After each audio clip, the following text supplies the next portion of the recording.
At the end of the day, as I always say, man, I'm a Dallas Cowboys hard here first. I live this team, I breathe this team, I'm passionate about it. This is what it's really about. The game is just excellent, like Cowboys Nation, it's not us. But what I can control is repping my team, repping my star, supporting my team, and giving it all I got.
What's up, CFO gang? It's your boy Jay Tuck.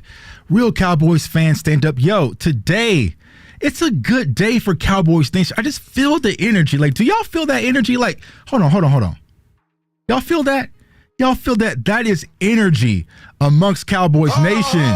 That is energy amongst Cowboys Nation. Why? Well, one, our Dallas Cowboys are now in Oxnard getting ready to kick off camp tomorrow. So you're excited about that, right? You got to be excited about that. But also today, we got the breaking news that our cornerback, number 7, he got his money. He got his money. Trevon Diggs got his money. Yo, everybody in the chat right now, go ahead and like the chat. Let's see those dollar signs in the chat for our cornerback, Trevon Diggs. There's so many people that hate on Trevon. He say he gets beat deep and he gives up too much yard. Nah. Trevon Diggs got his well-deserved money. And listen, y'all, if you follow my content, y'all know I've been extremely vocal about getting Trevon Diggs his deal and getting it done before camp. They got it done. They got it done right up to the cusp. They start practice tomorrow, right? They got it done right before. And because like I was saying in my video, if you don't get Trevon Diggs' deal done, a lot of players and agents, they really don't like to negotiate throughout the season, especially since Trevon was going to be a free agent. Like, he was going to be free to go. You would have had to franchise tag Diggs next year. It would have been a huge headache, a huge problem. The price was only going to go up. I did not want them to play a dirty game when it comes to Trevon Diggs. And y'all, when I got the news, I almost fell out my chair. Now, y'all want to hear something crazy about me getting the Trevon Diggs news? So y'all know I'm on Twitter, right? Guess who informed me of the Trevon Diggs news? First, out of anybody, it was Eagles fans. It was Eagles fans tagging me like, yo, they just paid your guy, Tuck. They just paid your guy, Tuck. And I have some cool Eagles fans on Twitter, but I didn't trust them. I'm like, nah, I'm not in the mood for trolling because I'm already dealing with the Zack Martin stuff. I'm not in the mood today. And then I checked, right, and saw Ian Rappaport. And then I saw my guy, Patrick No C. Walker. And I was like, okay, they gave Trevon Diggs his well-deserved money, y'all. And I'm happy. I'm happy. I know when I dropped the video the other day, I had a few disgruntled Cowboys. You know, some Cowboys fans, man, they don't like players to get their money. They don't, you know what I'm saying? They want you broke. They want you playing. They want you getting 11 interceptions for $2 million. That's what some Cowboys fans want. Not around here, bro. If you earn your money, go get your money, duffel bag boy. And Trevon Diggs definitely did that, man. So we're going to have some fun tonight. My girl, Iisha Morrison from DallasCowboys.com is going to be joining us here shortly. She's fashionably late. You know what I'm saying? Superstar. When you roll out the red carpet sometimes, you gotta be a little bit more lenient for our superstar, Iisha Morrison. So she's going to be tuning in. We're going to be talking camp. We're going to talk the Trevon Diggs deal. Going to the Jerry Jones press conference, him and Steven and Mike McCarthy. They went to their press conference today, and I'm going to be honest with y'all. It felt a little different. You know what I'm saying? Like, this press conference, the press conference felt a little different. It felt a little different. And actually, salute to my dog, Boss Cowboy, in the building, man. It's my bro. So actually, Boss, I'm going to go ahead and do this for you since you here, Boss. Since you here, my dog, Boss Cowboy, is here in the chat. I want y'all to listen to this audio clip of what Jerry Jones said today during the press conference. Now, a lot of media people probably wasn't going to catch it, but I guarantee you my ears poked up, and I guarantee you Boss Cowboy's ears perked up too as well. So let's go ahead and get into the soundbite from Jerry Jones from the front office interview press conference.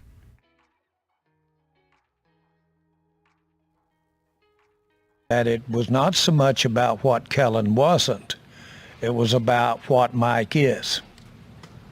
And so I think that we gain on it. I think we give ourselves a better chance if Mike has that kind of emphasis. I'm going to let him explain to you what that kind of emphasis is, not me, since he's sitting right here. But the point is that it was just an asset that we had that we needed to use, that frankly, when he initially joined the Cowboys, it looked better for Kellen to be involved more in those areas, but it has evolved to this particular point. So it was really something that I know I felt, Stephen felt, we all felt would improve our chances to win this year. So y'all hear that, bro? Did y'all hear that? Did y'all hear that? So Mike McCarthy was an asset that y'all needed to use, right? But you just felt like earlier on when he was an addition and when y'all hired the man, he wasn't an asset then. But all of a sudden now, come on, Jerry. Come on, Jerry. Come on, Jerry. Come on, Jerry, bro. Come on, Jerry. Like, Jerry, I rock with you, but boy, ain't no way. Come on, boy. Jerry. Boy, ain't no way, boy. Jerry. Boy, ain't no way. Y'all boy, ain't no way. Nah, y'all know how Jerry do. Y'all know how Jerry do. Yeah, bro. Yeah. Boy, ain't no way, boy. That's what I was saying, bro. Like, come on, bro. Like, when it comes to Jerry Jones, like my guy just said in the chat, bro. Stop the cap. Stop the cap, bro. Stop the cap, bro. Who are you lying to, bro? Like, stop the cap right now. You know, but it's frustrating from a Cowboys fan perspective because you have an offensive-minded coach, a quarterback-minded coach, a Super Bowl winning offensive quarterback-minded coach who has tons of lineage in the NFL. You bring him in, and you have this unproven Kellen Moore still running the offense. Why? Why, bro? Like, why? Like, you know what I'm saying? Like, it was so frustrating. But what Jerry Jones and like my guy Boss is saying right now in the chat, he wasn't going to go up there and say, my bad, we messed up. You know what I'm saying? My bad, we messed up. He ain't going to go up there and say it. He ain't going to go up there and say it like that. You know what I'm saying? What he's going to go up there and do, he's going to go up there and cap a little bit. You know what I'm saying? He going to go up there and lie a little bit, in front a little bit, and put on a show, you know what I'm saying, for the media folks. But you can't fool us like that, bro. You know what I'm saying? You can't fool me like that. But it's like, you know what? For me, listen to those clips, because I listened to a lot of these interviews, man. It was just kind of frustrating hearing Jerry Jones' standpoint about everything. And it's just like, you knew what you had in Mike McCarthy. Your ego got in the way, and you didn't let this man run his own offense. And we suffered for it. We suffered for it last year in the divisional round We suffered for it the previous year in the wild card in the 49ers game. We suffered for it in Green Bay. Like, there were so many games that we actually suffered because Mike McCarthy did not get the opportunity to run his offense the way that he sees fit. But now they see him as an asset. But Mike McCarthy looks good, man. Like, Mike McCarthy is smiling. He feels rejuvenated, and rightfully so. And I'll say this about this press conference, y'all. This press conference, it felt different. It felt different. There wasn't a lot of ha-ha going on. It wasn't very jokey. It was just very direct. And it felt like Mike McCarthy, he actually is running things in Dallas. You know what I'm saying? Mike McCarthy, the head coach. Can y'all believe it? We might have a team where actually the head coach is actually running what's going on. Hallelujah, y'all. Hallelujah. My girl Iisha is trying to chime in right now. She's trying to get her camera right. We're going to get her on. But, yo, I'm not sure if y'all caught the interviews, but go back and watch that press conference. It just felt different. But to hear Jerry Jones go out and say that, Mike McCarthy was an asset that we just need to use. Oh, in year 4? You know what I'm saying? Year 4 is when y'all decided they need to use this asset? I don't know. So, when I heard that, I was kind of like, Jerry, it is what it is. But it wasn't very sunshine and rainbows and all that stuff. They were kind of getting to the point a little bit, even when the Zack Martin thing was kind of mentioned, because my guy Clarence Hill was trying to press. He said, we're not going to talk about any players' contracts right now in the public. Oh, when we start doing so when do we start not talking about players' contracts in the public? Because normally that's what they do. That's what we always do. Y'all talked about Dak Prescott's contract, a lot in the public. Y'all talked about Ezekiel Elliott. Y'all had T-shirts for Zeke, but all of a sudden now we not going to talk about players' contracts in the public. Okay, so it seems like things could possibly be changing when it comes to Jerry Jones, Stephen Jones, and this entirety of this Dallas Cowboys team. All right, let's see if I got my girl Iisha on deck. Let's see what's going on right now. Hold on, man. Hold on. Let's see. We got her lined up, man. She out in traffic right now, man. But I'll say this, y'all, man. When it comes to Iisha, she really shows the power of this community. Like, I remember clear as day, and I always tell this story. I was doing a show just like I'm doing right now, and y'all know I have the call-in line. And someone called in. I had no idea who it was, and it was Iisha, right? She was just watching the show. She called in. And, of course, I'm kind of keeping a straight face because I'm on camera, right? So she's asking questions. She's talking ball. And the entire time in my head, I'm thinking, who the hell is this?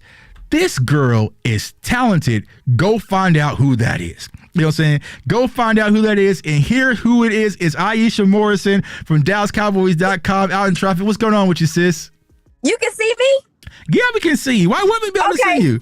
I didn't know if you could see me. Listen, I've been struggling trying to get my camera together. So yeah. I've been running around all day, but I was like, you know what? I'm just going to park, sit in my car. That's how I got started anyway. Sit in my car. Pull up. Yeah. Hey, well, we appreciate you. Like I said, sis, to see you on DallasCowboys.com doing your thing from where you come, it's just refreshing. It's a huge reward. It's a sigh of relief. You killed it during the draft. You guys are killing it on every show with the Girls Talk Boys pod. I love it. I love what you guys are doing. Salute to Haley, salute to Jess, salute to all of you guys breaking down barriers, just killing it out there. So we super proud of you. But we got some ball to talk about because we actually in camp right now, sis. So one, we got to talk about before we get to camp, though. How you feeling about this Trevon Diggs still? How you feeling? How you feeling? It was a surprise to me. Right. Because obviously, you maybe hear whispers, but you're not sure. Mm-hmm. So it was a surprise to me. But because of my background, I notice everything, sometimes more than what I should. Okay. And if you've been paying attention to Trevon Diggs this last maybe week or so, he's been very cryptic in a sense with how he's been tweeting, talking about how much money the Cowboys have and they're the most valuable franchise. He's just been kind of dropping hints like that. So I'm really player first out here, especially when you get close to the game. You see the level of sacrifice it takes for these guys, their families, everything, their bodies to play this game at a high level. So I think it's well-deserved. It seems like I haven't gotten to the logistics, so I don't know all the details yet, but it seems like the deal's good for both sides. And I'm really happy that they are just paying their own. Like, I'm very happy that that's happening, because if you're really trying to build something, which I heard you talking earlier, we'll get to that. If you're really trying to build something, you have to show that you are willing to take care of the foundation. Right. And at this point, Trevon Diggs is a foundational player for what you want to do defensively. Right. So you got to do it. So I'm very glad that they got it done. It's done. And I think what it's going to allow them to just do the other, take care of the other gentlemen's contracts a little bit more freely. Because I think him and CD were probably the biggest ones that maybe you're worried about because of how well they play, and how high up they are in the market. Yeah, and I agree. Just like you said, sis, like, it's finally time that Cowboys players feel like if you go out there and earn your money, you're going to get it, right? Because I feel like so many times it's been like players, we always play with the players' food. You know what I'm saying? Like, you saw Dez kind of go through it. You saw what Dak went through. You saw, you know what I'm saying? So it's always just something extra. And the thing that I love the most is how the Cowboys finally handled this deal. It wasn't loud. It wasn't noisy, because we know that they'll run a smear campaign if they need to. You know what I'm saying? It's been quiet. Right. It's been quiet. This offseason has been quiet. It's been calm. And I think you were talking about it earlier, so let's go ahead and get into it. But I think that part of this is that we're really seeing Mike McCarthy put his stamp on this thing. Like, I really feel like this last 2 or 3 years, I mean, if you want to be real, besides the Kelvin Joseph thing last season, it was a quiet off season. Right. And so I like quiet. I don't know about you. Yeah, I love it. Quiet. I love it. Right. Yeah. And I think that we're starting to really see what he's trying to do, which is why I hate the conversation of, is he on the hot seat and all this stuff? Because I'm like, he's just now establishing what he wants it to be like here in Dallas. Right. Yeah, and I agree with you. Like, we just haven't gotten to see what this team looks like under Mike McCarthy's full control. And I know a lot of Cowboys fans, self-included, was kind of hard on Kellen Moore, but it was just like, you had the most important aspect of what Mike McCarthy can bring to a team. It's what's his offensive mindset, and you're not letting him do that. That people like we had Dan Quinn. We hired Dan Quinn, but we're going to keep Mike Nolan in the house and let, like, it was just like, if you're going to get an offensive-minded coach, let's get the offensive mind. Like, I want the full thing. I want Dak Prescott close with Mike McCarthy, not Kellen Moore. You know what I'm saying? Like, I want that type. I want to get the full thing, so that way you can fully see and analyze what do you have in a head coach in Mike McCarthy. But without it, you don't know, because his hands was tied behind his back. So hopefully there's going to be a lot of changes just offensively. But I just like the way the culture is changing. Like you said, sis, it's just like, it felt different today as a Cowboys fan, and for someone who's been covering a team for a whole whopping 4 years. You know what I'm saying? I'm a veteran now. You know what I'm saying? Been covering the Cowboys for 4 years. It just felt different. Like, I'm watching the press conference, and my guy Skywalker tweeted this, like, it was kind of boring. You know what I'm saying? It wasn't just. It didn't feel like a spectacle. Right. It wasn't. Yeah. Maybe they saving it, but yeah. That I like that though, because for so long, I think sometimes the football part of things was overshadowed by the star in itself. And I know a lot of people don't agree with how Mike McCarthy handles his business and how he kind of structures the practices, the coaching and all that stuff. But this is really, he likes to be private to an extent about what's going on. And honestly, why not? Like, yeah. I know that maybe it's not fun for content creators, writers, reporters and stuff, because there's no story. Right. But okay. Yeah. Like we said we want change. We said we want a culture change. Right. One of the things about Mike McCarthy's culture is that he keeps stuff hush hush. Right. So okay. So I agree with you. Watching the press conference today, it felt real chill. Like you were saying, it felt real chill. And there wasn't any big news that came out of it. Right. Like, it wasn't nothing that you took from it. What I did take from it though was listening to Mike McCarthy. Well, number one, Jerry's response to, like, obviously there's conversation about why Kellen is gone and everything, but he was like, it's about what Mike McCarthy is Mm-hmm. and not about what Kellen isn't. Mm-hmm. And that sounds, whatever, cliche, whatever. But when you look at it, it's like, no, like Mike McCarthy is a guy that has coached some of the greatest quarterbacks we've seen. Mm-hmm. We've seen his systems be successful, and his situational play calling has a track record. Right. And so when you look at that, you're like, okay, well, what were your issues offensively? Mm-hmm. Is that when you got in a pickle, it seemed like things just shut down. But this OC has experience in improvising. So to your point, I'm excited. I didn't get to really see Mike McCarthy as a play caller because Green Bay was our nemesis. Mm-hmm. So I am actually excited to see what he brings to this team and how things operate under him. But I like the feel of it so far. And the players, listen to their interviews. Right. They seem excited. Everybody is lighting up from ear to ear when you ask them about this new offense. You know what I'm saying? So that's just something that's refreshing. So it lets you know, right? Salute to my dog, Boss Cowboy. We wasn't crazy. You know what I'm saying? Like, I know it was hard to stand on a podium and just sit back and feel like something isn't right with one of the highest scoring offenses in the NFL. But y'all, I'm telling y'all, it just didn't feel right from a football perspective, because I always say you got to have a North Star. And what I mean by North Star is when you get lost, what do you get back to? You know what I'm saying? And I just felt like for us, it's like if we get down a little bit, or let's say Dak's in a slump, what are we going to do to get him back in the rhythm? It's like, we going to air it out until, you know what I'm saying, he figure it out. You know what I'm saying? So it's like, I just feel like having an identity, which, Dak has mentioned that. A lot of the players, Jalen Tolbert, when he did the interview, Brian Schottenheimer, knowing who you are offensively is only going to help things. And here's what I'm saying, Cowboys Nation. We talk a lot about the offense, but we have to understand that defense is now the face of the team. You know what I'm saying? So it's like we don't need to be explosive and fireworks and 40 burgers, even though I love a 40 burger every now and then, especially against the, the Philly team, right? It's okay to get out with a cool little 27, 21 victory. Like, I'm cool with that. You know what I'm saying? So it's like, I feel like this offense is going to have more of an identity. It's going to keep our defense fresh. And I just feel like players are going to get caught the ball in space, in movement, concepts, simpler to grasp. I think it's going to help everybody, so we'll see. But Jerry Jones did have a comment, like I said, hush, hush. He mentioned about Zack Martin's contract. So here's what he had to say about Zack Martin. Here's what he had to say or didn't say about Zack Martin's contract. Were you surprised he's taking this stance?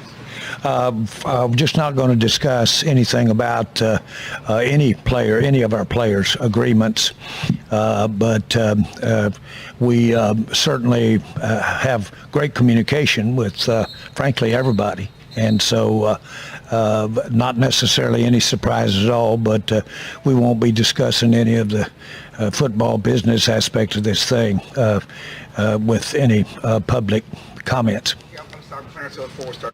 Won't be discussing any public business. Woo!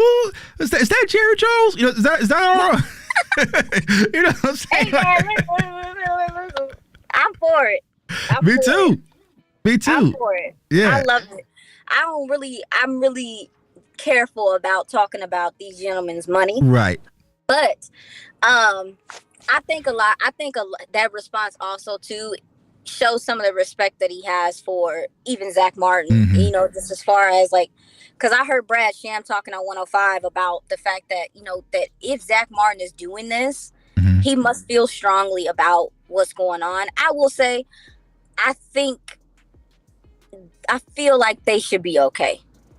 I mean, as far as like them working things out, Mm-hmm. it's like, I know you said like it's kind of a big deal, but I do think that it'll work itself out. It's Mm-hmm. just like you were talking about, it's just the continuity and him not being on the field matters. Right. And that's where I was speaking from. It's just like from a standpoint is that when it comes to the offensive line, this has been the past 2 seasons with injuries, rotations. Like, we just never had our core best 5 out in the field working together, gaining that relationship and building that continuity. So it's like, even though Tyler Smith played phenomenal last year, he's in year 2, right? He's still a younger player. You got Terrence still coming back from the injury. Like, I just want to see that continuity of our best 5, just getting those ramps throughout camp. Now, Zack Martin is talented enough. He can learning curve is Oh, going to he's be. You know what I'm saying? They ain't going to be. But, you know what I'm saying, just sometimes to help you kind of get in the cadence, you know what I'm saying, of the snaps and, you know, different languages and different things like that, it takes some time, right? But it's just like, you know, I just don't think he's going to be out too long. Now, me and my guy, Boss, we had a whole conversation about this situation when it comes to Zack Martin. From the Cowboys standpoint, because we paid Diggs, right? So, you know, a lot of people thought that Zack was cut into the front of the line. Do you think that he should be the next priority right now? Or would you possibly consider going like Terrence Steele? Because me personally, I think that they're going to, it makes sense to restructure Zack. You know what I'm saying? It does make sense. It's going to free up some money. And I've been saying you're going to have to probably do it next year anyways because of the $24 million cap hit. But do you think that he's going to be the priority? Or do you think they still got something else in the works with maybe a Terrence Steele, a CeeDee Lamb, or maybe even Tyler Biadasz? I guess it depends on who you ask. Mm-hmm. If you're in a situation where you're like, we're trying to win right now, I would think it got to start there with him. But as far as even with Terrence Steele, like, I think it's incredible. Like, Terrence Steele, I saw him a couple months ago, and he was very optimistic about being ready. So I'm very happy to see that he's ready. Mm-hmm. But he is still coming off ACL. And people are going to want to see if this is the same player. I think he's going to be fine. I'm at a point to where doubting Terrence Steele. You're done with it? Yeah, right. It's blasphemy at this point. I'm not doing it. Right. But I will say that I think they're going to make him show what he's capable of. Like, or they're going to try to see, you know, what he looks like right now. Now, CeeDee Lamb is the one that I think also is a priority, or I would think will be a priority because ain't no telling what he gonna do this year with a serviceable number 2 next to him, and maybe Michael Gallup being Michael Gallup again. Like he might go off. We might.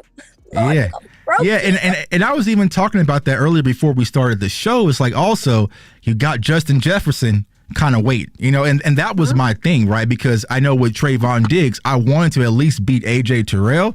And, you know, when I look at the things, the way Diggs' contract kind of broke down, I think he's the 5th highest paid corner in the league. Tomato, you know what I'm saying? Got some incentives, right?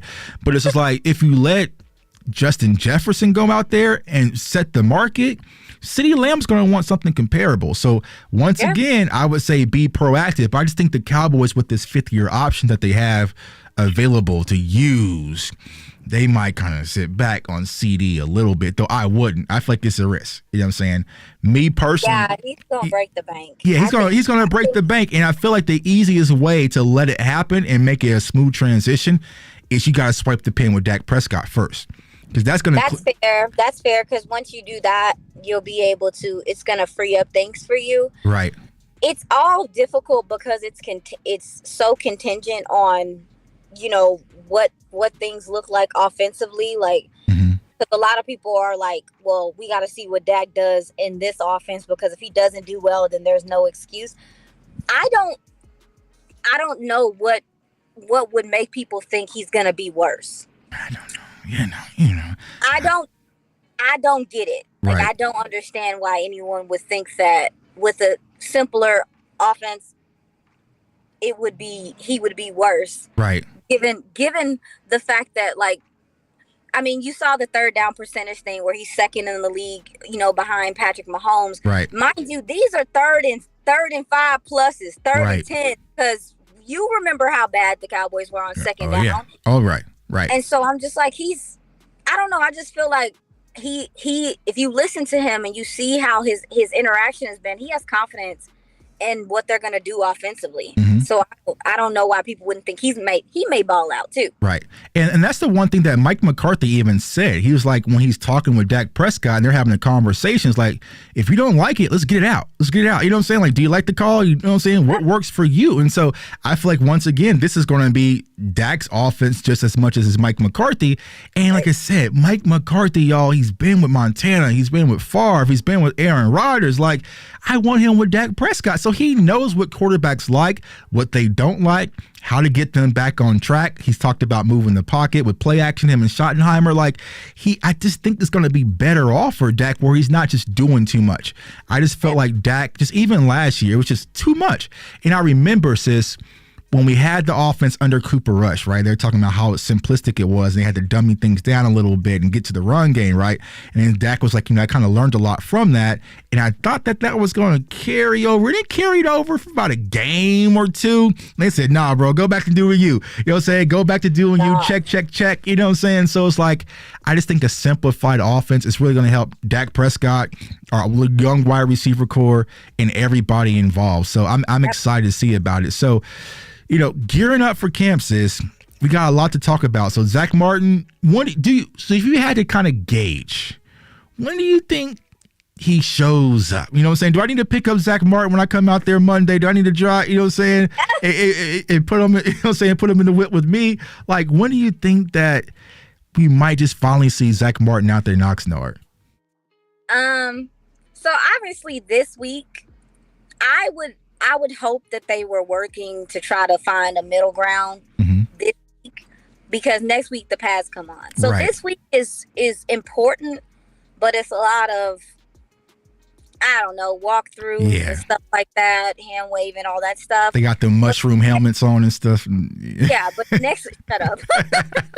But next week is when you're going to obviously see the pads come on, and that's when you would want him there. So I'm trying to stay mellowed out about him not being there this week just because of the demand for this week. But next week, I wouldn't feel great about him not being there. So I'm hoping that next week they have something figured out, because this 3 weeks is going to go fast. Yeah, I think it is. So, and I saw Michael Gelkin kind of tweet about it and a few others. So while Zack Martin's out, they're talking about possibly Josh Ball playing right guard. I think they said Matt Farniok as well. It just doesn't, you know what I'm saying?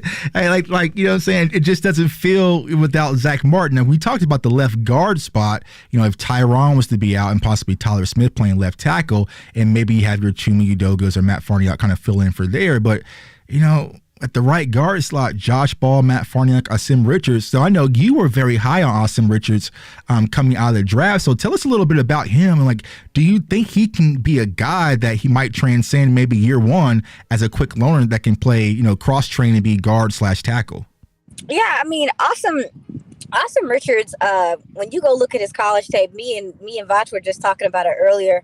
And I mean, what he did to guys like Miles Murphy, just putting him in a seatbelt.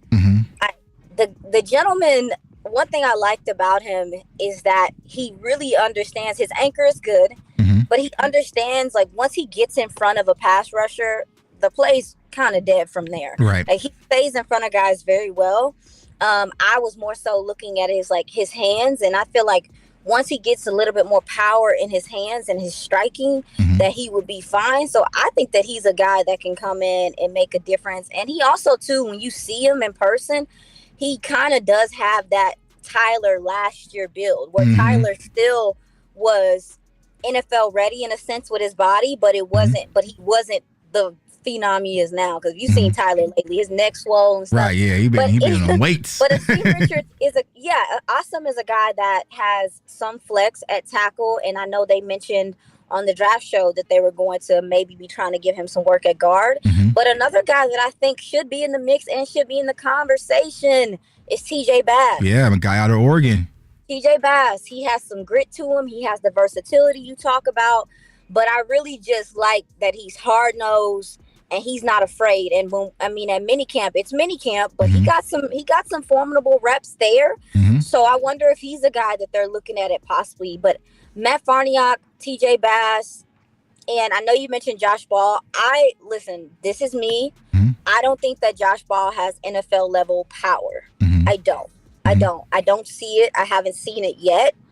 And maybe they know something I don't know, but he's not a gentleman that I really look at in that competition because I have not seen it like that. Yeah, and I'm with you. I watched Josh Ball when he was at Florida State. He also played here at Butler County as well. So, he might be better suited at guard versus outside on the perimeter. But like you said, it's just so much of a work in progress, And there's also talks about cross-training Matt Waletzko, even though Matt Waletzko never played guard, but that's a big guard. That's 6'8" guard. You know what I'm saying? Like I don't like that because I think Matt Waletzko's length is what helps him win on the outside. I think his length and how he keeps people at a distance is what helps him win. So I wouldn't. And then also too, I think if you put him at guard, you're not giving him the time to shine of what he does well. And what he does well is he's an athlete. His feet are good. He can get to the second level, and he's a fun player in that regard. Yeah. So I don't like that. I will say that I think Matt Waletzko is a guy that really could take that swing spot, though. Like I think that if he comes out and he shows himself serviceable in that regard, is that might be your swing. Yeah, and I believe so, because when I did the film breakdown, of course, he had some people who don't know no better. Why are you talking about him? He's not going to play. Oh, he's absolutely in the cards. He is absolutely in the cards. And if something unfortunately was to happen to Tyler, or, if Terrence wasn't up to par, I think Matt Waletzko was definitely in the cards, because people got to understand, before Tyron Smith went down, it was Matt Waletzko who was the backup left tackle. He went out with the shoulder. Tyron went down versus Seattle, or before the Seattle game, and it was just like, Tyler Smith go play left tackle. You know what I'm saying? So I feel like Matt Waletzko is definitely in the cards. But, as a Cowboys fan, I'll say it like this. I want Zack Martin out there, right? But, of course. We ain't crazy. Right. But as a nerdy film studying content creator who does draft content, I want these young boys to get a lot of reps. You know what I'm saying? So like you're saying. I'm not about that. Yeah. So it's like, if I'm out there and I'm seeing TJ Bass get some 1 reps, I'm going to perk up. There might be some other Cowboys fans like, who is that? Why ain't he? I don't like him, right? I'm going to be all eyes on him because I like TJ Bass. And if you haven't seen the film breakdown, go watch out where I showed y'all what he did versus them Georgia Bulldogs. Yeah. He was holding his own. You know what I'm saying? Yeah. So he's yeah. not scared. He's not scared. He's not scared. It's one of my favorite things about him. He is not afraid. And for me, that's to me a good start, at least for an offensive lineman. It's like, I ain't scared of you. I ain't scared of you. Okay, well, fine. Yeah. You got to have some grit. You know what I'm saying? It's tough, nasty. There's grit. You know what I'm saying? So there's a lot of guys. My guy, Big Earl out of Kansas as well. Bostic, Yeah. Earl Bostic, out of Kansas. So, there's a lot of guys kind of just in that rotation for the offensive line. I know ain't nobody gonna be posting no offensive line clips on YouTube and everything. I will, but saying like this. But I'm really glued in, intrigued about what's gonna go on in the trenches, because that's where we need to improve. Because it's been so many seasons thus far, one injury and things kind of unravel. So I think maybe Zack Martin being out could be a blessing in disguise, but I don't want it to be a long blessing. You know what I'm saying? Like, don't be out there too long, but I really want to see a lot of these young guys get some reps. Now, we just signed Trevon Diggs, you know what I'm saying? So we have Deron Bland. We know we're Deron Bland. I think that Jordan Lewis is going to start on PUP. I think he's the only player starting on PUP, right? I saw. Yeah, so and then you have Stephon Gilmore. So what is your thoughts on how this cornerback situation is going to shake up? Because you still have other guys. Me personally, I feel like Izzy McQuamu and Suits of Pick Six Sports, when he did the interview with them, he said he wants to be a corner, not a safety. So how do you think that this cornerback room is going to shake up after kind of the core 3 or 4 with Izzy, Nashawn, Kelvin? You just moved up and got Eric Scott, and just brought in a new corner today, I think, from the USFL or something like that. I saw that. I think Izzy's gonna have an opportunity. Like, Izzy's one of those gentlemen that you can't deny him. Like, you can't continue to see him on film play the way that he plays. I don't know who told me. Who was that? I think it was DMV. DMV was like, go watch him against. Who was it? What team was it?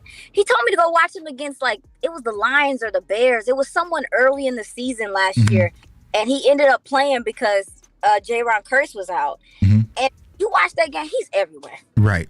I mean, literally everywhere. And I'm like, you cannot ignore that this gentleman can play at that level in that slot like that. So I think he's going to be like a Swiss Army knife in a sense. I feel like if we have a matchup, I think he's going to be in the matchup situation. And also, too, he's a fantastic backup to have in case something happens to somebody. Like, I feel great having Izzy jog out there. Right. Yeah. Dude, Yeah. with Jordan Lewis starting on pup, if Jordan Lewis is your backup nickel corner, You're good. we're cooking with gas. You're Yes, good. of course. So I'm cool with that. Now, as far as Kelvin Joseph and Nashawn Wright, now I know Nashawn, I didn't see him practicing during mini camp. I think he was dealing with some type of injury that he was nursing. I think that if those gentlemen don't show themselves improved in this training camp, it could be it for them. And I say that because of number one, Eric Scott. They're very high on him. They went and got him. Right. And to bring in another guy from the USFL, like, I get it. It might just be a camp body, but for the fact that they even feel the need. Right. Like, so I'm not sure about Kelvin Joseph and Nashawn Wright. I think they're gonna really have to insert themselves into the conversation and camp early and be noticed and make differences, because what year is it for both of them? It's year 3. Yeah. Yeah, and it's hard to keep being like, okay, well, maybe they'll get it this year, when you have a guy like Deron Bland that got the call a few hours before, not even a few minutes before tip off, Right. and performed the way he performed last year. So they're gonna have to step it up because gentlemen around them have been ready to go. Yeah. And so Yeah, and I 1,000% agree, because when you just look at it from a number standpoint, you got Diggs. He ain't going nowhere, obviously, right? Because he got his back, right? Then you got Deron Bland, phenomenal rookie season. Stephon Gilmore, we know who Gilly's going to be. Jordan Lewis, I believe he'll be healthy by the time season starts. That's 4. You moved up and you traded for Eric Scott, so he's going to be on a roster spot. You also have to include CJ, because CJ is your special teams ace. He's a corner. He's going to. So you're looking at 6, right? 7 or 8. That's when you're on the cusp. And so I agree with you. I feel like when it comes to Kelvin Joseph or Nashawn Wright, you are really going to have to stand out, and especially if they say, you know what, we do think Izzy as a corner. Because think about this, y'all.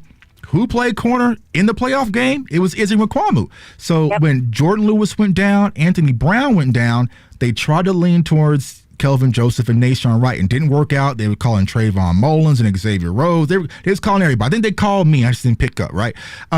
So it might just be a situation where they may have lost a sponsor, and just based off the numbers games, it's going to be hard to get in. And here's what I also been saying. I don't think special teams can really save you, because you got to think about this, y'all. The kickoff rules have changed. You know what I'm saying? So the kickoff rules is not going to be too many kicks returned anymore. So would you lean with the 8th corner just because of special teams? We can get an extra wide receiver. It's going to be a battle, but it's something we definitely have to keep our eye on out there in Oxnard, because if it's not jumping off the screen and it's just like Kelvin Joseph Nashawn mania, it's going to be tough. And remember, they have to make all those cuts at once, right before. Oh yeah, they did change that. Yeah. So it's not the slow. It's not the slow when you like lose a few this week and the next week. It's just going to be like, boom, that third playoff game is over, or preseason game is over. Make the wave. You know what I'm saying? And you have to be thinking from just a team building standpoint. Other teams are going to be waving people too. So you got to kind of sit back and think like, okay, so it's going to be something interesting to think about. So I saw someone ask in the chat about Luke Schoonmaker. I saw something today. I didn't really dive too deep. I think he's on that active NFL active injury list or something. I'm not sure he's going to start off camp, but it was some designation that they gave Luke Schoonmaker. But speaking of the tight ends, how do you think this tight end situation is going to work out? That's my position, right? I feel like Jake Ferguson should be the lead dog, and it should be his spot to lose. But what are you kind of hearing? Do you think it's this open season and the best man wins? It's going to be more 12 personnel with, him and Luke, though I like Hendershot as well. And hell, I like Sean McKeon too. So yeah. Explain to me, what is the list that he's on? Yeah, I didn't see. I just saw it on Twitter. Let me take a look at it. It was like the NFL active something. Let me see. Let me take a look here. Like not injury related or something like that. Yeah, I saw someone tweet it to me earlier. Let's see here. I think it's something with his foot still. Oh, Oh no, you're talking about Schoon. Yeah, I know he has plantar. Is it plantar? Yeah, non-football injury list. Yeah. So let's see here. Luke Schoonmaker placed on active. Yeah, non-football injury list. So yeah, that's the list he's on. No Seawalker. So he has non-football related injury that he has. So I mean, I guess it's just from the plantar fasciitis. I'm probably butchering that word, right? So because it's not a football injury. So technically, I mean, he's just on the injury list, I would say. So he's not going to be able to practice. Yeah. I think he's going to be delayed as far as practice is concerned. Yeah, the plantar fasciitis. My bad. You know what I'm saying? Fasciitis. You know what I'm saying? I messed it up too. Yeah. So I think that I do. So if you look at Mike McCarthy's tight end situation in the past and how he's kind of things, he does really do tight end by committee type thing, and that's just because of the different packages and stuff they be running out. But I think there will be a point of emphasis for Jake Ferguson. I think we know every team, every quarterback needs that guy to go to, and I think he's going to become that. But I will say I really want to keep an eye on Peyton Hendershot because I feel like if he takes a next step, it really could solidify this tight end room on a whole nother level. Right. Now I do think that Sean McCune, he has value in the system because I don't know how you feel about his blocking, but I think that I like his chippiness, especially when you goal line situations. I like what he's able to do there. So I think it's going to be a collective thing, but I do believe that Jake Ferguson, there should be an emphasis for him to be that guy. And to get opportunities for him to have the ball in his hands. Yeah, I just feel like when it comes to Jake Ferguson, he's the best of both worlds, right? Is he the best blocker? No, but he was his rookie season, right? He can definitely improve, but he can definitely be your security blanket guy, can fall underneath and sit in zones, but he can also stretch the field too, which is something I've been banging the desk for. No knock to Dalton Schultz, but I would love to just have a tight end that can stretch the field. And Jermichael Finley, when he sat down with Boston Law, he talked about how Mike McCarthy loves the tight end position. Like, you know, like Mike McCarthy wanted my guy Trey McBride last year and didn't get him. You know, but I love Sam Williams. But it's just like he just likes the tight end and attacking the middle of the field in his offense. So I feel like whoever that tight end is going to be, they're going to get a lot of opportunity. I just think from what I saw from Jake Ferguson last year, he deserves to kind of be your 1A. You know what I'm saying? And then honestly, I see someone that said in the chat, I just feel like Hendershot, he wasn't bad. And there did have some drops. There was some lapses, right, with Hendershot. But here's what people got to understand. If you go back to last year's draft, Hendershot would have probably went around the same time as Ferg, or if not even earlier, because of what he did at Indiana. He just had some other stuff going on, right? So it's just like he's a very talented player. You know what I'm saying? So I just don't want to sit him on the shelf for the sake of Luke. So it's going to be interesting. That's another position I'm definitely going to keep my eyes out on. But, you know, I think that Jake Ferguson should be your tight end 1A. I just feel like. And with Henny and with what's happened with Schoon, Henny needs to capitalize. Right. It's proof like he needs to insert himself into the conversation and be that guy, because we already know how they feel about their draft picks and their draft picks getting time. Right. Boone is injured and he's out right now. Henny, come play. Like Henny, I'm gonna need you to come on with it. Like, right. So I'm also looking for Peyton Hendershot, because to your point, if Mike McCarthy likes to stretch the field, to me, the tight end, I know Ferg got it in him. Right. But that it's Hendershot. That's what he does. Right. He stretch that field. Right. Go. Right. So I'm hoping that he gets incorporated. There are opportunities for him too, just to build his confidence and continue to, because we have to be realistic too. We looked at how much the tight ends were used at the beginning of the season last year.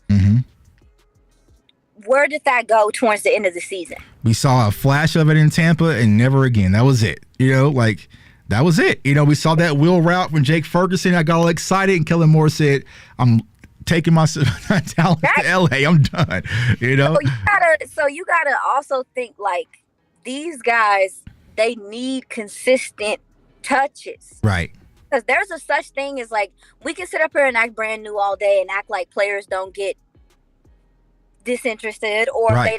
or if you're not cold. Right. Like, yeah. y'all get cold. Right, yeah. You have not touched the ball right. all game, and then all of a sudden you like, you know what?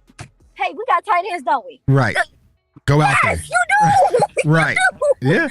So I think that is important too. And I think with Mike McCarthy, again, like when you look back at some of his systems, there is an emphasis to get the tight ends involved in several different ways. And what that does is allows you to actually be a threat with 12 personnel and stuff, because people don't know if you're blocking or running the ball when you involve your tight ends for everything. Right. So they want these guys to be able to do a little bit of everything so they don't have to show their hand when they're lining up. Yeah, I agree. And we have the depth at the position. It's a young depth, but it's exciting depth. You know what I'm saying? Like, I feel like we have an abundance of the young tight ends. We just got to be strategic with it. Because like I said, I don't want to see Hendershot sitting on the shelves. You know, will they use 13 personnel? Yeah, they will, kind of on occasion. But, you know, we'll see how it all unfolds. Now, sis, before I let you go, I want to talk about one last position, because I know you out in traffic being a superstar. You know what I'm saying? What you got? What you got? We got two. You probably got 2 photo shoots. You probably got a red carpet event. What else you got going on for today? So, I went to Trader Joe's. You know what I'm saying? There's the superstar is Trader Joe's. There you go. You know what I'm saying? But before I let you go, I want to talk about the running back room. So we all know what Tony Pollard is. Good report that he is good to go. Me and Boss spoke about this last night. But if you have to talk about who is going to be the other guy, I'll say Malik Davis, Deuce Vaughn, Ronald Jones, Rico. You can toss Hunter Lupke in there. But who do you think is going to have the edge as far as being your running back two? Or, like I said, there might be a possibility that Dak get his roommate back because there's one seat available. I'm just saying. Y'all gotta let this go. Okay. All right. I'm saying because she's in the building, y'all. So she's telling us let the Zeke thing go. I'm letting it go. You know what I'm saying? I'm just saying. So, as much as I love and had the pleasure of meeting Zeke, I really don't know if that's a thing anymore. But I will say, if I was going to tell you who, listen, Mike McCarthy is a coach that really values pass pro. And I think that Hunter Lipke might be your best running back in pass pro. Okay. Y'all heard it first.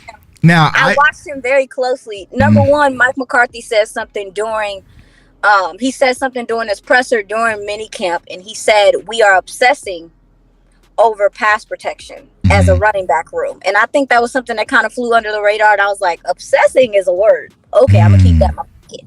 But when they were out there, when Hunter Lipke was out there and he was running with the ones, he obviously they don't have on pads, they can't whatever.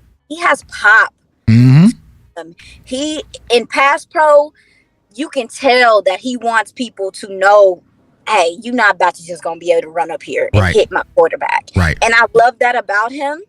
And obviously when you talk about, maybe some of the fullback flex and all that stuff that he's able to do, I think Hunter Lipke is really going to show himself as a piece that's important to what they want to do. Because look at Mike McCarthy. He had fullbacks. And not only that, he had fullbacks with versatility, because I think that Hunter Lipke might do some tight end things. Yeah. I do.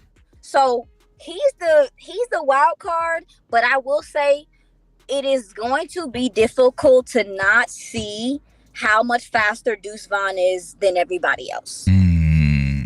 And I do think with a West Coast system, a Tony Pollard, a Deuce Vaughn, a Hunter Lipke that has flexibility at fullback, tight end, whatever,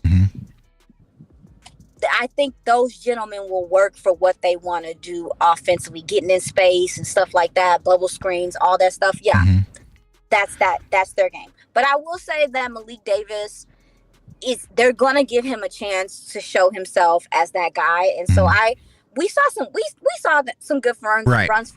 I think that once he learns the playbook and things are settled for him, he'll be fine too. So I don't know why everybody's so kind of weird and in between about the running back room. It's just because of the question mark. It's just just like, would you rather have a bunch of unknowns or just have, what you're going to get in 21? So I think that's it, or not even 21, but I mean, like Kareem Hunt. Imagine if the Chiefs felt like that about Pacheco last year. Well, yeah, but I mean, we ain't the Chiefs. That's fair. That's fair. Yeah, I know. Yeah, but I mean, but also gotta understand, like Pacheco came out there and outplayed a guy who we got in Ronald Jones. You know what I'm saying? So it's like, you know, and I just think we Cowboys fans, I feel like once we get to camp, starting pretty much this week, fanfare. Next week, when we start to see the pads pop a little bit, it'll kind of build your comfort level. Like, okay, Deuce Vaughn got it, or you know what I'm saying? Vaughn, baby. Yeah, and a lot of people don't understand. At Kansas State, Deuce Vaughn was the only guy. Like, he was the only guy. You know what I'm saying? Like, you had him. Of course, he was running behind Cooper Beebe, who returned. I don't know why. But it's like, it was just really just Deuce Vaughn taking over, so he can handle it. Speaking of that, I'm sorry. Tangent. That hurt me. Cooper? Because when I tell you, I had the breakdown of all breakdowns on Cooper Beebe. Yeah. And then got to the draft show, and they was like, he's returning. He returned. Yeah. Hurt me, Tuck. Yeah. Hold me up. I was like, dang it, I was up studying this man. Yeah, I watched him when he played, you know, because, you know, I covered the Jayhawks, and when KU played, I was like, this kid is outstanding. So I already tweeted. I was like, yeah, y'all can go ahead and mark him. I don't know what was the real conversation, why he actually returned, but I was like, looking at the last year's draft class with the guard position, he would have went top 2, top 3 out of guards, but I don't know. You know what I'm saying? Kids stay in school, I guess. Maybe his NIL money is so good, you ain't got to press to go pro anymore. Salute to my guy, Fresh the King, man. Salute to all the super chats. We're going to get to that here in a second. But he said, with Schoonmaker out, does that leave opportunity for Princeton Fant to show out? Because Princeton Fant is another guy who's kind of like your Swiss Army knife, can play a little receiver, tight end, a little running back, you know, do a lot of different things. But what's your thought on Princeton Fant? So I don't have a whole bunch on Princeton. Okay. Will say is that when I watched him, because I distinctively made it a point to watch him, his body type looks different. Yeah. I don't know how to explain it, but he's built like a wide receiver. Yeah. I mean, because he wore 88. He had the crop top out there. You know what I'm saying? So he looked like a wide receiver, but he's stout a little bit. You know what I'm saying? So it's just different. Like, he's just a different type of player. Yeah, that's one thing I will say. It's hard not to notice. He is an athlete. And all of them are athletes, but you can notice his athleticism. Right. Like you said, he's built different. And so I look at you can notice his body type, but I also I don't know. I could be wrong for saying this, but he gives me fullback vibes. Well, he played a lot at Tennessee. He played fullback. He played wide receiver. He lined out. Like I said, he was number 88. You know what I'm saying? Like, I did a film breakdown on Princeton Fant. But it's like he was just all over the place. So it's hard to gauge, like, what is he going to be at the NFL level? You know what I'm saying? But, you know, he might be a player when we're sitting back watching these preseason games. He might stand out because he's the type of player, if he gets the ball in his hands, he can just make things happen. But what's going to be his role? I don't know. You know, I feel like when it comes to Hunter, even though he's quote unquote a fullback, he's a running back. Like, he's a running back. You know what I'm saying? Right. Take that label off of him. But when it comes to Princeton, I didn't know what to call him, this talented player. You know what I'm saying? So he's just talented. You know what I'm saying? Like, a kid, you can say, hey, go play wide receiver and go line up out wide, go play tight end, go play fullback, go play running back. You know what I'm saying? Yeah. So, you know, I think he even threw for a touchdown or something. Yeah, like, he did a lot. Like, he was just out there doing stuff for Tennessee. Look, Wakandan. Right. When I see him, I was looking at him on the sideline. I was like, this young man is Yeah, because I know a lot of people were asking for his film breakdown, so I really started breaking them down. I was like, I don't know what to call him, y'all. He's a football player, man. He's out there doing a lot. So, Princeton Fenton versus Luke Key camp battle. I don't think so, man, because they put a little extra money, man, you know what I'm saying, in Luke Key's bag. They definitely got plans for Hunter. And like you said, like, I know from Cowboys' perspective, we always like the glitz and the glamour. Think about this through like a Packers fan's eyes. You know what I'm saying? Like, Mike McCarthy likes blue collar, lunch pail, hard nosed, just grimy players. He fits everything that, you know what I'm saying, Hunter Luepke kind of brings to Mike McCarthy that he's going to like. So I think they definitely have an idea for Hunter Luepke. He's definitely going to be a player to look out for. But here's the thing, y'all. Here's the hard part about offensive players, sis. When you're watching preseason, they can only get measured off the opportunity that they get. You know what I'm saying? So it might be, all right, go in the fourth quarter. You got Will Greer out there, but they just running the ball. So if you're a wide receiver, if you don't get those looks and those opportunities, it's kind of hard to show it. So every little pass that comes your way, you got to make something happen for a lot of these unproven guys because, like I said, that massive cut could be the difference, man. But yo, sis, I appreciate you. Thank you for coming on once again. We are so proud of you for all the hard work. Keep it up. I know you've been kind of hibernating, but you can't hibernate no more. Football season here. You know what I'm saying? You can't hibernate no more, man. So for all the people who are seeing you for the first time, let everybody know where they can find you. Okay. Well, yes, I am Iisha Morrison. That's Iisha with 2 I's. You can find me on Twitter, and that's it right now, or DallasCowboys.com. Again, Iisha with 2 I's, and yeah, that's me. Yeah, definitely give her a follow. You're not on Threads yet? You know what I'm saying? Not on Threads. Not on Threads yet. I'm not a social media person, so forgive me. Yeah. I'm going to try to tap into it a little bit more this season, but I like my privacy. Yeah, I feel you. You know what I'm saying? Like, I lose all mine, you know what I'm saying? But it's kind of worth it, man. Salute to all the Cowboys fans. But since we're proud of you, keep doing your thing. Definitely check her out on DallasCowboys.com. She's going to be everywhere. Definitely give her a follow. Because like I said, the moment that I heard her voice for the first time she called in, I was like, she's talented. She's it. Find her. And it's like, boom, she's skyrocketing. And so it really just shows the power of this community that if you know your stuff, where you can be. And now she's on DallasCowboys.com every day. So, sis, appreciate you.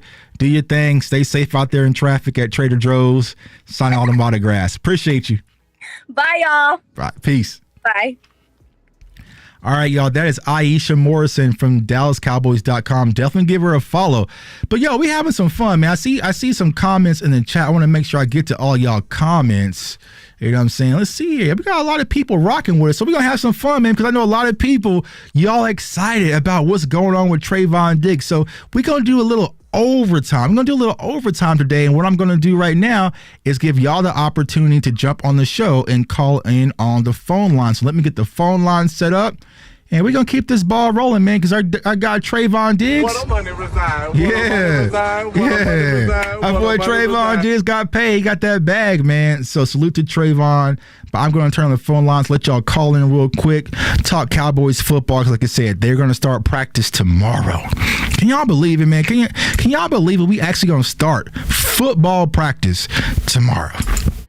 You know, I saw something, man, and you know, one of my friends, she does great content. We're covering the 49ers, and she was posting the 49ers and forever. Hold on, what's it called? It's like it's FTTB. So if you ever watch a 49ers game, they have FTTB. That means faithful to the Bay. I learned that when I was at the actual game, man.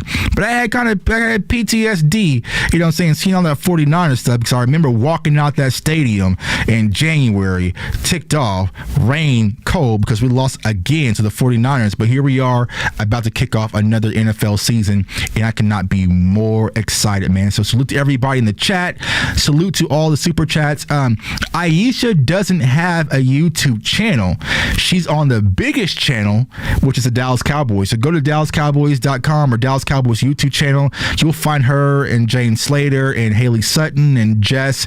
They do Girls Talk Boys podcast. She did a lot of draft content. I'm not sure what she's going to be doing during camp. She's going to be all over the place. They keep her busy, man. She got a lot of stuff going on with the Dallas Cowboys, man. And I guarantee you guys this. You'll hear it here first on CFO Sports. And y'all know how I do as a wizard. Probably in the next 2 to 3 years, you're going to look up and see that same face, Iisha Morrison, doing something big with the Dallas Cowboys that's not media related. I would put money on it right now that she's going to climb the ladder, and she might be either working like in general management, she might be scouting, she might be doing something with the Cowboys, because she is that damn talented, y'all. So give me a call, man, 339-207-8118. Going to keep the phone lines on for a little bit, see if y'all want to chime in. But like I said, overall, I feel good, man. I feel real good about where the Cowboys are. Now, here's the thing I don't like about camp. The injuries, man. I get antsy. As soon as practice starts tomorrow, I'm gonna get antsy. Every time I open my Twitter, it's just, you know, there's already been some, salute to CJ Gardner, who went to Detroit. He ain't got any issue. Kadarius Toney here in Kansas City. So it's like camp camp makes me antsy, man. I'm just trying to get to the season. Just get healthy to the season, but it's part of football. But man, oh man, but I'm hoping the best for our team. I will be out there in Oxnard Monday, so I'm flying in Monday morning. I'll be there bright and early, 7 a.m., headed out to practice, man. So hit that like button, hit that subscribe button.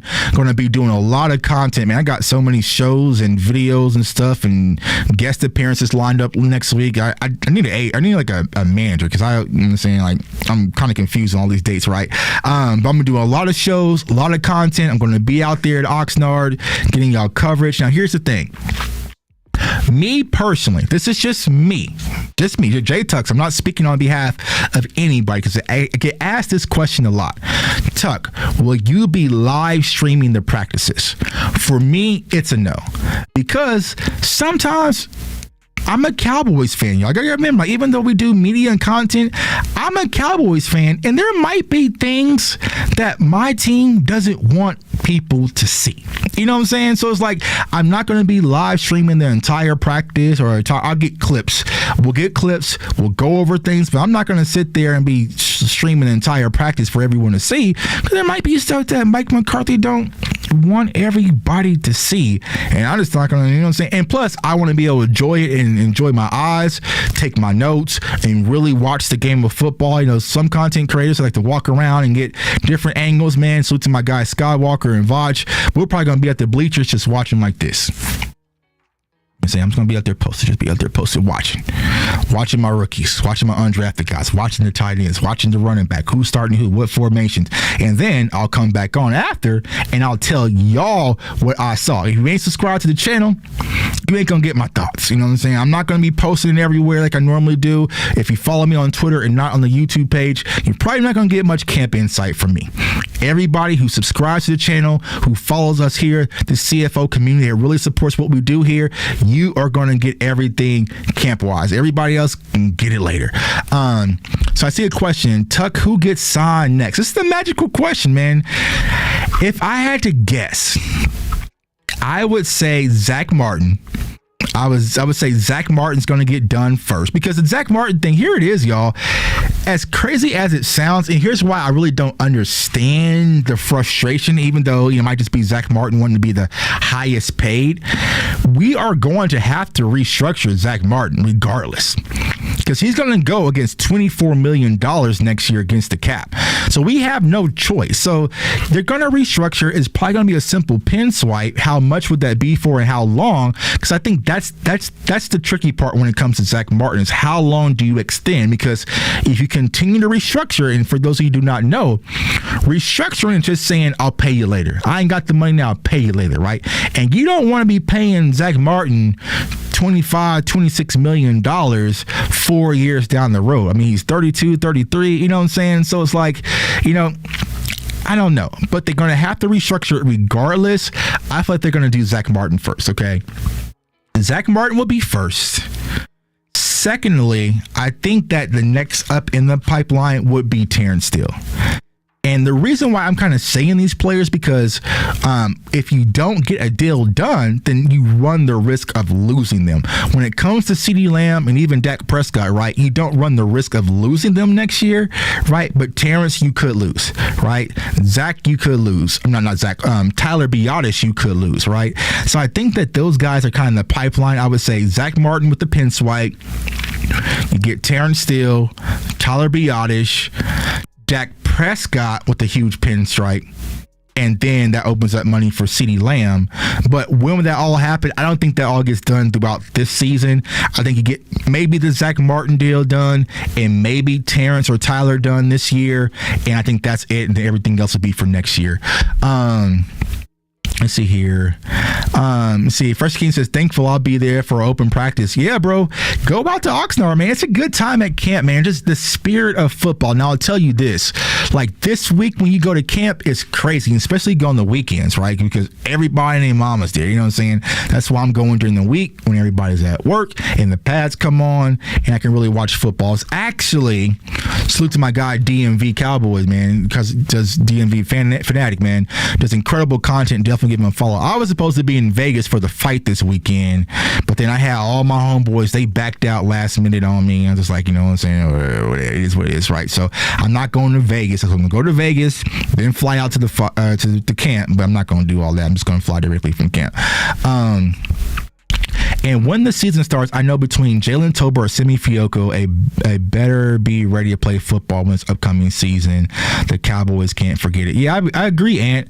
And we talked about this yesterday when it comes to Simi Fehoko and also Jalen Tolbert. I just feel like the opportunity is going to be there. It's going to present itself, right? But who is going to grab that wide receiver 4 slot? So let me know in the chat. Who was y'all thoughts? If y'all had to put money, I say, you know what? Bet me right now that this is going to be our wide receiver 4. Who do y'all think is going to be that wide receiver 4?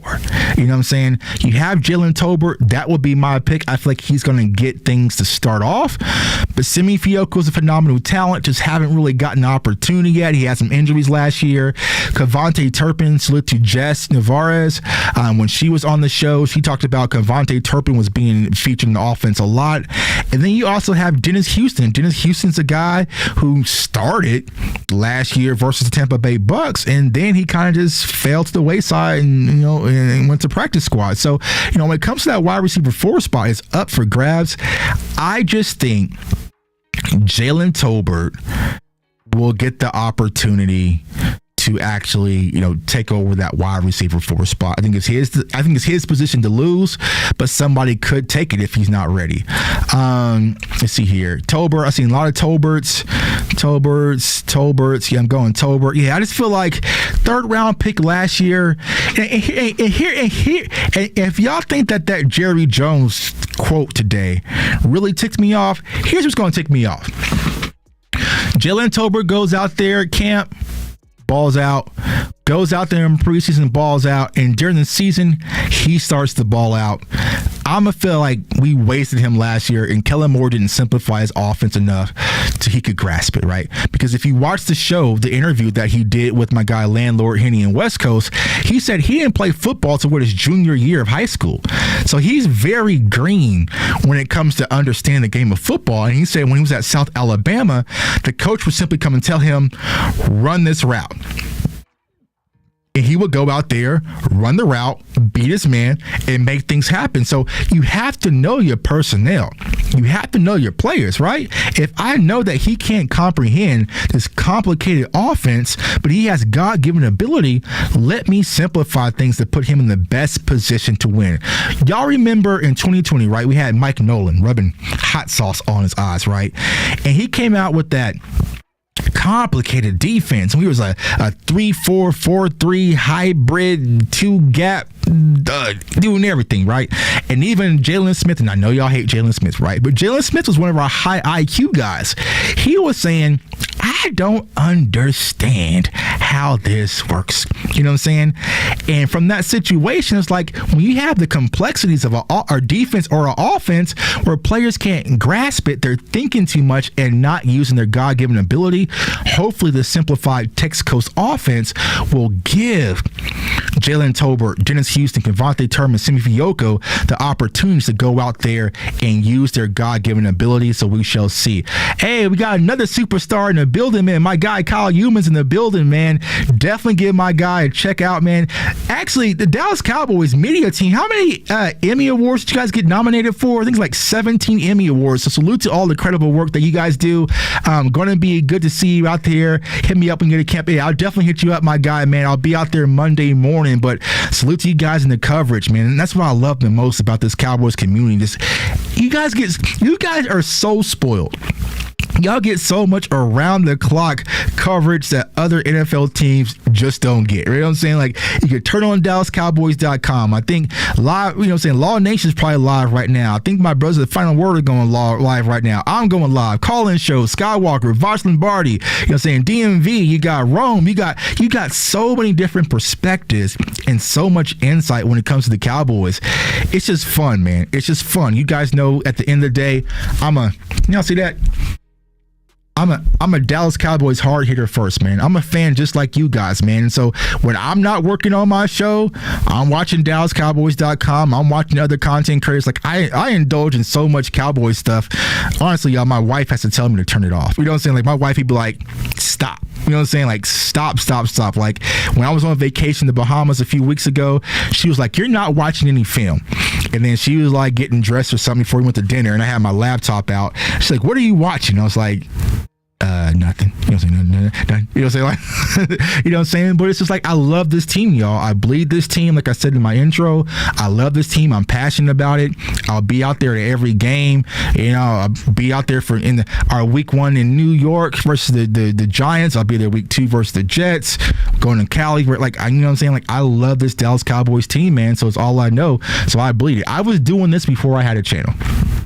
So I tell everybody, if you're wanting to get into what we do in this new media, old media, whatever you want to call it, right? If you love the team, turn your camera. Because a lot of you guys right now, you're talking Dallas Cowboys, you just don't have a camera on. You know what I'm saying? Like that. You go back to my Twitter in 2016 when I was talking about Dak Prescott in the draft and talking about how he was a phenomenal talent. And I talked to NFL Network about how I wanted to draft Dak Prescott, right?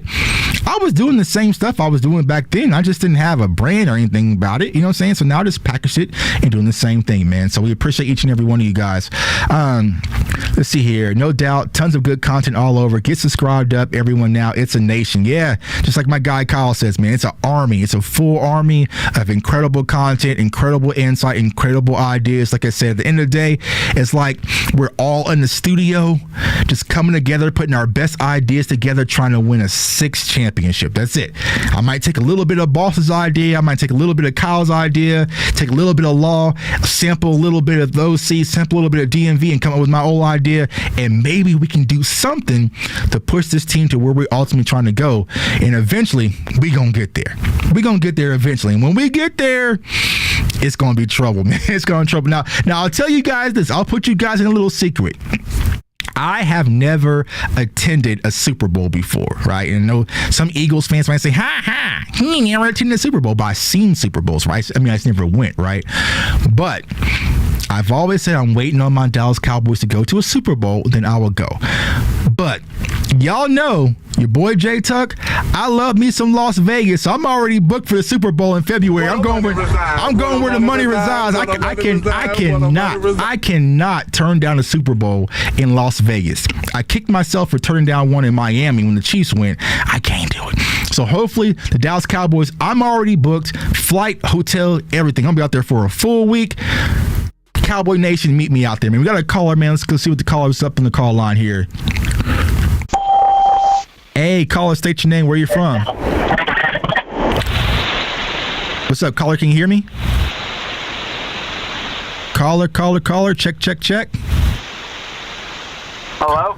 Yeah, can you hear me? Yeah, I hear you. Hey, what's going on? Man? Good. How you doing, man? Who's this? Pretty good. Dylan from Gettysburg, Pennsylvania. Okay. So, Dylan, how you feeling, man? How you feeling about everything that's going on today? I'm happy, man. Like, I went to bed last night and just, I don't know.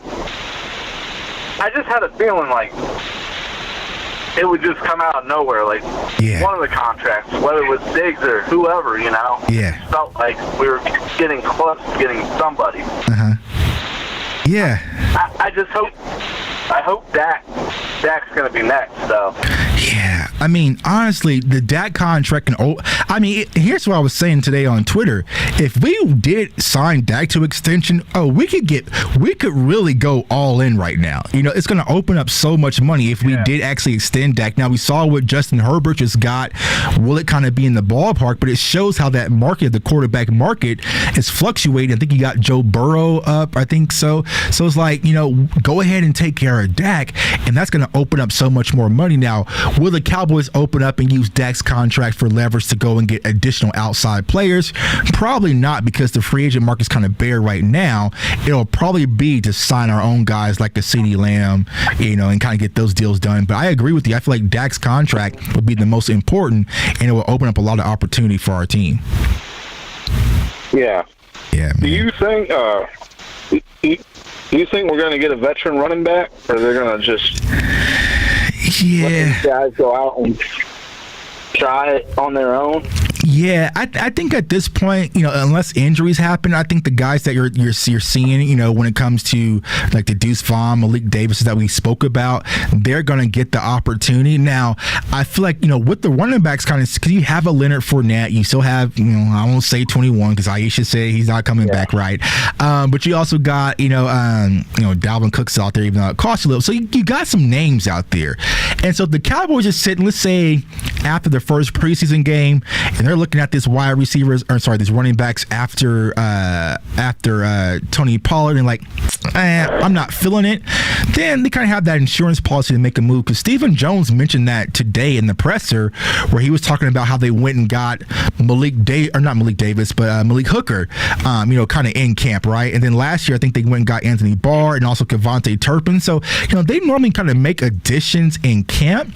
Once they kind of sit back, see the pads come on, and realize, maybe, So, I wouldn't fully count it out, but I just feel like they have so much in the stash right now. A lot of those guys are going to get the opportunity before they fully go and get a veteran guy. What would you rather have? Like, would you rather them go and get a veteran running back or a linebacker? For me, I'd rather get a linebacker. Yeah. So for me personally, here's my two concerns, Cowboys Nation. Is kind of coming, like checking the tires and saying, okay, this could possibly be an issue. My number one issue is something happens to Dak. Me personally, I'm just not trying to go to the Cooper Rush phase again. I would like to go get a quality quarterback. I know I mentioned Wentz yesterday. Everybody's like, absolutely not. Okay, well then go get a Teddy Bridgewater, just a guy who's fully capable, that if he has to go 6 games, 7 games, that can really kind of carry things. I just don't think that Cooper Rush could do it for that extended time. So that would be my number one concern. Then my second concern would be the linebackers. I know we got, Devin Harper, Damone Clark, and a lot of people excited for Jabril Cox and Demarion Overshown, right? But here's what I'm thinking. If LVE gets nicked up just the slightest, because he missed games last year, we get extremely young and things drastically change when it comes to our linebacker room. So, I know there's kind of been some talks about, Deion Jones and some other guys out there, but I just feel like linebacker, I would probably need a little bit more at the linebacker spot. Now, granted, in the NFL level, you're playing a lot of nickels, so you're only going to have 2 linebackers out there at the most, right? And J-Ron's kind of your hybrid guy. But yeah, I would probably feel comfortable if they had just another veteran guy in-house, especially, if LVE was to go down. But overall, I'm not too concerned, but those are kind of my 2 areas of improvement that I'll kind of focus on improving as of right now. Yeah. Well, hey, my guy, man, appreciate you. Thanks for calling in, man. So how are you feeling about this season, man? Like, compared to last year to where you are right now, like, are you higher than you were last year? Are you lower? What's your thoughts on that? How you feeling? Scale of 1 to 10. I'll be honest, like, for me, I'm higher. I mean, last season, I'll be honest, I did not expect them to do what they did. Mm-hmm. And it kind of shocked me when we went out and got Brandon Cooks and Stephon Gilmore. Right. So that kind of threw me over the top. Like, right. You know what? This is the year. Let's do it. Let's go all in. Because next year with all the contracts, right? Who knows who comes back, what this team will look like. So I feel like this is the year. Mm-hmm. Yeah. This is the time to go all in. I mean, I would love to see them even make another, big trade. Like, get another lineman, get somebody. Yeah.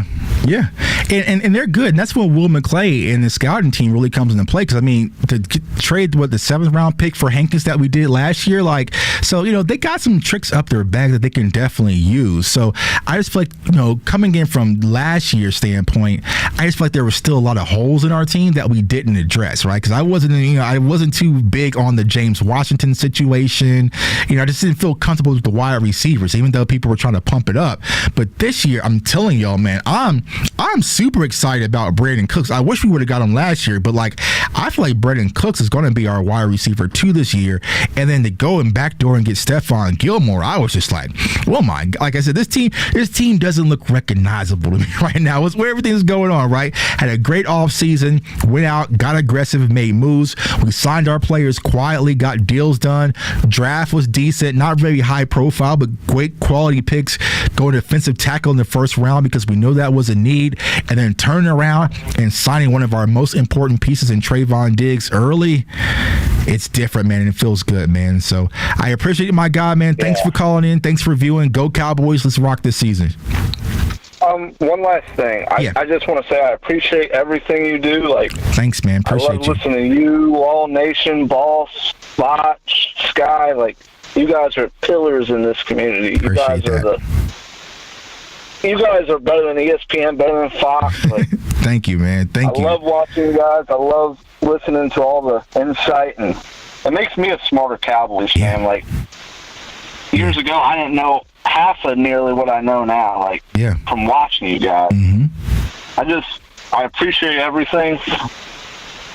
Just keep rocking, man. Thank you. I appreciate that the most. I know the other gentlemen and ladies appreciate that as well. Like, that's what we do it for. It's like to educate our fan base, and like our passion bleeds. Like I said, I was doing this anyway. If I wasn't doing this on a live stream, talking to you guys right now, I'll probably be on the phone talking to my guy Rome for about an hour and a half. Like, I just love Cowboys football, and so it's easy to me. And it's easy to a lot of us. And so it's the one thing that brings us all together. And we appreciate you guys for just all your support, chiming in, the likes, the shares, the comments, the feedback.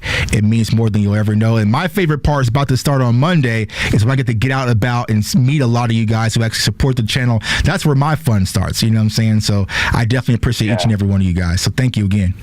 Oh, yeah. Because, before, like, years ago, the only place we could hear about Cowboys was, like, Skip Bayless and cold pizza. And all they talked about was, just fake Cowboy news. And you guys, like, give it straight up. Like, tell it straight how it should be, and that's what I love. Like, I'll never watch ESPN or Fox again. As long as I got you guys, like, it's hard to, man. I don't need that. Yeah, it's really hard to watch it. Like, I watch it weirdly. I watch Undisputed, and the reason why I watch Undisputed is because it's a weird thing. It's like, I'll watch it because I know when I talk to a lot of Cowboys fans, if I get some crazy idea or some crazy comment, I need to know where it's coming from. So I know. It's like, okay, so when someone's in the comments like, oh, well, Dak in this garbage time, or like, I'm like, all right, I know where it's coming from. It's it's outside noise, so I don't watch it too much, but I kind of poke my head and see what's going on. But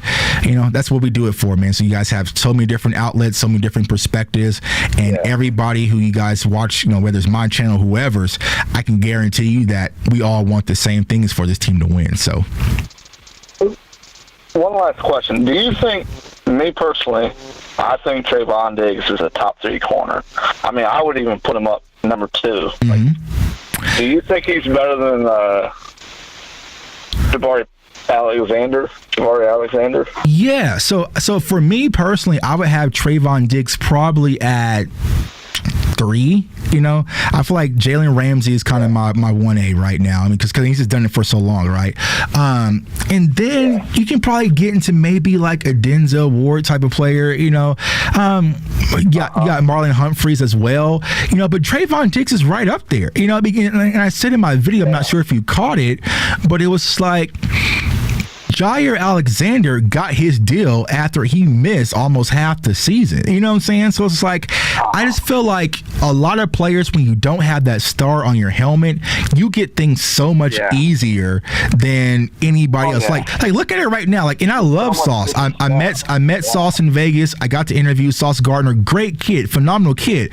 But look how everyone's just throwing rose petals at his feet just instantly, right? But if Trevon Diggs has 11 interceptions, we still have to fight and scrap and throw blows just to prove a case, so it's just like, that's my frustration when it comes to Cowboys players. It's like, we have to do so much. Now imagine, close your eyes and imagine, Cowboys Nation, we blew a 27-point lead in the playoffs in the wild card, and then Dak Prescott got his deal. It would be chaos, right? But Justin Herbert gets his deal. It's like, oh, congratulations, no playoff wins. He was drafted a lot earlier than Dak. He made a lot more money than Dak did, being a first-round pick, like all that stuff. But it's just like, congratulations. Yeah, Cowboys players, they get so disrespected. Right. And that's why I was happy when it comes to Trevon Diggs, because if the team doesn't value the players, it's easy for other outside noises to diminish the value of players as well. You know what I'm saying? Like, and that's the one thing I can say about the team and, you know, where you're at. It's like when it came to Jalen Hurts, it's just like, boom, he deserved the money and gave him the money, right? But it's like our quarterback had to scrap franchise tag twice, come off a severe ankle. Like, he had to do all these things to prove his point. And it's just like, you know, I don't know. So it's just like, it just sets a bad mindset. And I would think in the locker room, it's like, if I go out and ball out, I'm still not going to get my money. So what's the point? You know, like, so, you know, we'll see. We'll see. Agree. We'll see. But I'm excited, man. I'm sorry about the upcoming season, man. So my guy, I appreciate you. Thanks for rocking with us, man. And we'll do it all season long, man. Appreciate it, Matt. Appreciate you. Thank you. You're welcome. Take it easy. You too. And let's see. Thanks for the super sets. It's Law, VAR, CFO, Double Moves, Mark Holmes, Fish, greater than Skip. Yeah, man. You're like, yeah, man. Like, and salute to Skip. Like, I grew up on Skip. Like I said, I watched Skip when he was on Cold Pizza with Woody Page, right? Because back then, that was the only place like on TV that would talk about the Cowboys. So that's all I kind of knew, right? And salute to my guy Shango, actually. And a lot of you guys probably don't know Shango, but like Law and Shango, those guys are kind of oracles of what you see today. And for me personally, with Shango, like, and like, I'm going to be linking up with Shango next week out there in camp, but like, he was the guy kind of I saw on YouTube first, and he was doing the live streams, and I liked his setup, and he had, you know, the ticker symbol and different things. I was like, okay, this is cool, you know, but I just personally never had the courage, the guts, the fortitude to really do it and really pursue it. Now, I've done podcasts with a group of friends, and we talk about basketball and stuff like that, but it's just like a Dallas Cowboys podcast, no. And salute to Skywalker, man. It was Skywalker Steel. It was on me about doing a YouTube channel. I was like, I'm not doing it. I went on the show back in 2020 during the pandemic, went on the show, did a live stream, and everybody in the chat was like, I love this guy. Where's his channel? Can I find his channel? I was like, I don't have a channel. You know what I'm saying? I don't have nothing. You know what I'm saying? And Sky was like, bro, you have to start. And so the pandemic really set me down, started a channel, and we grew it from 1 subscriber to where we are today. Now, remember, y'all, if we get to 10,000 subscribers, 2 of y'all are going to the home opener with me versus the Jets, right? So I think we're about 900 people short of hitting that 10,000 mark. So share, everybody, cousins, create extra accounts, do what you got to do. But if we get to that 10,000 mark, 2 of y'all are going to get selected to go to the game in Dallas with me, man. So salute to my guy, my guys last year who went to the opener with me versus Tampa. Even though we lost, we had fun. You know what I'm saying? We lost, but we had fun, man. So anytime you see me at the game, y'all know how I get down, man. I have a huge tailgate on the corner of Lot 10. Salute to all my hard hitters. We'll be out there, man. Food, everything. Pull up, say hi. You know what I'm saying? I'm very approachable, man. I'm not no superstar, man. I'm a fan just like you guys. I just have a YouTube channel and a microphone, man. Thanks for taking a call, man. Man, you go. Man, appreciate you, my guy. Appreciate you guys. Thank you for all the super chats, all the support, man. So I'm about to get up out of here, man. Been going for an hour and a half. We are going to do this a lot. A lot of people are unfamiliar. Y'all know my film breakdowns, but y'all don't know about the live shows, because when I'm doing all the film breakdowns and during the draft season, it's just time consuming to do both, right? But football season, man, every week we're going to sit down and break down film on the opponents, give you guys an update. I've already watched like 2 film sessions of the Giants. I'm already locked in, right?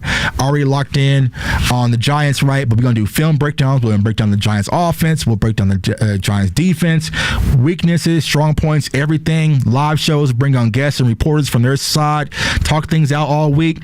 Game day, we're going to beat the brakes off of them, come back and recap on Monday, man. You know what I'm saying? So that's how we doing this channel. So definitely subscribe and do not miss out. My guy Troy says I'll be in lot 13. Yeah, I'm gonna be moving around, man. So I'll be out there. I'll be out there, you know, especially week 2, the home opener. I hate that it's a 3:00 game. I'm used to Sunday night home openers, but the Giants game is a Sunday night game. But I'm definitely going to be out there, man. So y'all see me.